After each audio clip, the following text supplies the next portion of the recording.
Goeiemôre. Jy luister na die 74ste oordenking in die reeks Die Goeie Lewe. Ons tema vir oggend is: U berei die tafel voor my aangesig. Ons het hierdie week in diepte gepraat oor die belangrikheid van gesinstyd om die etenstafel.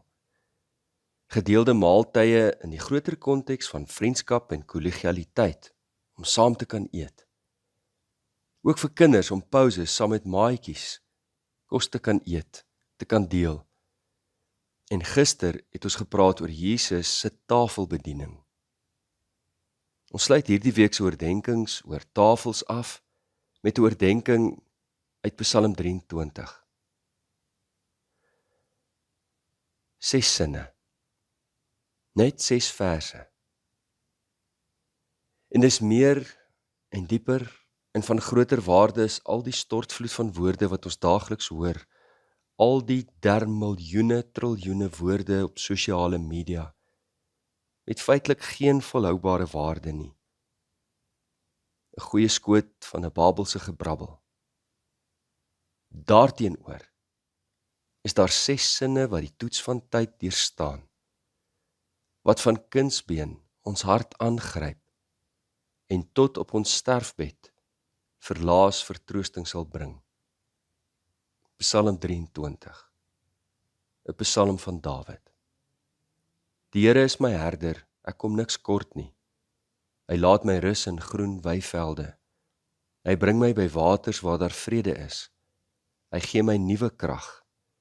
Hy lei my op die regte paaie tot die eer van sy naam. Selfs al gaan ek deur donker dieptes, sal ek nie bang wees nie, want U is by my. In U hande is ek veilig. U laat my by 'n feesmaal aansit, terwyl my teestanders moet toekyk. U ontvang my soos 'n eregas. Ek word oorlaai met hartlikheid. U goedheid en liefde sal my lewe lank by my bly, en ek sal tuis wees in die huis van die Here, tot in lengte van dae. Die teoloog Walter Brueggemann het gesê ons vind in die psalms baie dikwels die patroon wat in die lewe self gevind word. These, antithese, sintese. Mens kan dit ook noem oriëntasie, disoriëntasie, heroriëntasie. Oriëntasie gaan oor 'n tyd in ons lewe wat die lewe as goed ervaar word.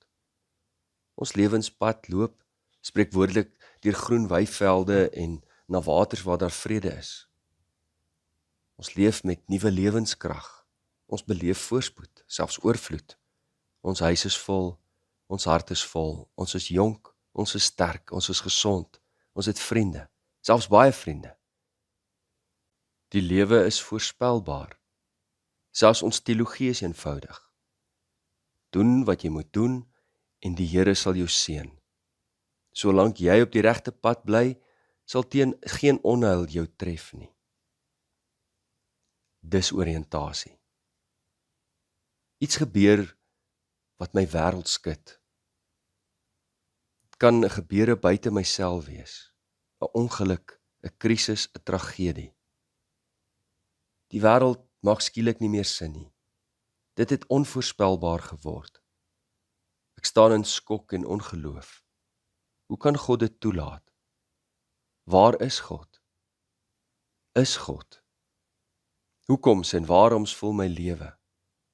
Verwyte. Verwyte na ander, selfverwyd. Daar is onsekerheid. Groen weivelde maak plek vir woestyne.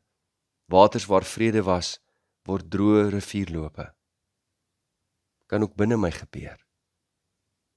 My hart breek, my hoop vervaag. My trane wil nie ophou vloei nie. Verlange wurg my dag na dag. Ek stap deur donker dieptes. Ek vrees onheil. Ek is bang, ek het pyn, ek is oud, ek is alleen. Die lewe is kompleks. Dis soms besonder tragies. WhatsApp boodskappe verklap hierdie werklikheid. Heelwat gaan oor reëlings, vergaderings, herinneringe, versoeke, hoe gaan dit hier en daar. Maar nog meer oor terugvoer oor siekes, opnames, ondersoeke, operasies, stellings, bekommernisse, konflik, hartseer verlange, moedeloosheid, werkloosheid, verwydering, egskeiding, dood.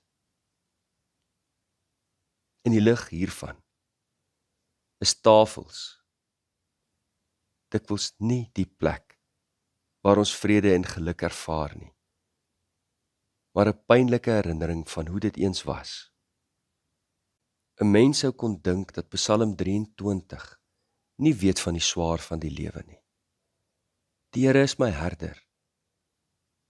Hy lei my na groen weivelde en na waters waar daar vrede is. Hy gee my nuwe krag, oriëntasie. Maar Dawid het die seer en pyn en verlies van die lewe geken. Hy het vrede geken, maar ook oorloë, baie oorloë.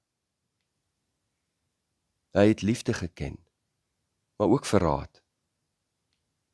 Hy het die goeie tye van die lewe beleef, maar ook minstens 3 kinders aan die dood afgestaan. Let fyn op die struktuur van die Psalm.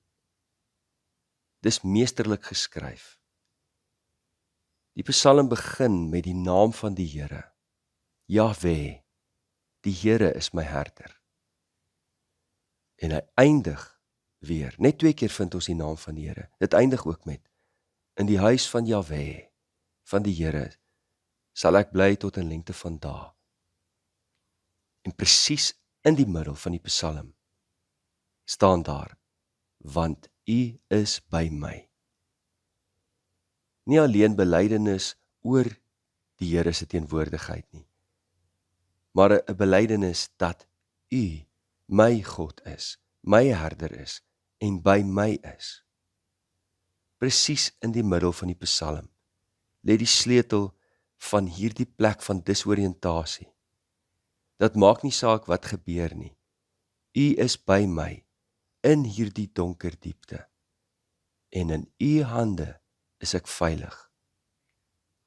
Dit bring heroriëntasie.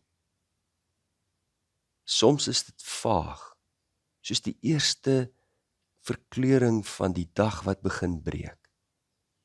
Want 'n nuwe dag breek aan. My lewe mag dalk nie meer dieselfde wees nie, maar ek het deur my pyn gewerk. Ek sterk nog aan. Ek dra die letsels aan my lyf, die letsels in my siel, maar uitkoms is hier.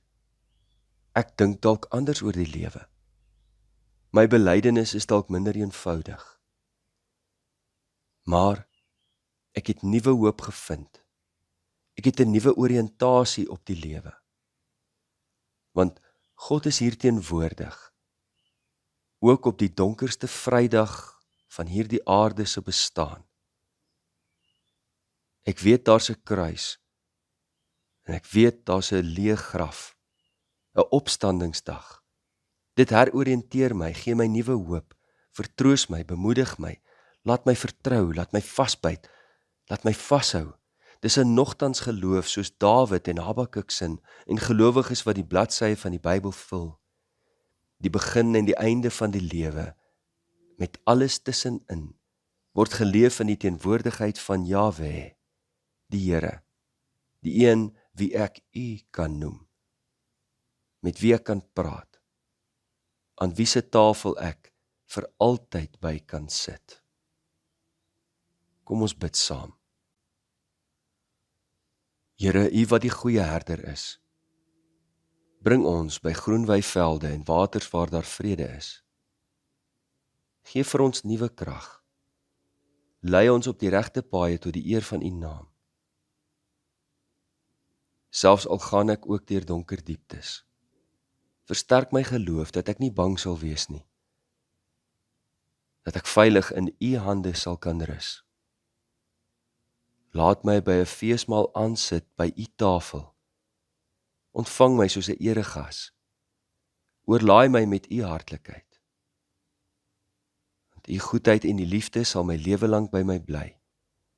En ek sal tuis wees in die huis van die Here tot in lengte van dae. In Jesus naam. Amen. Liefde en 'n geseënde naweek vir elkeen.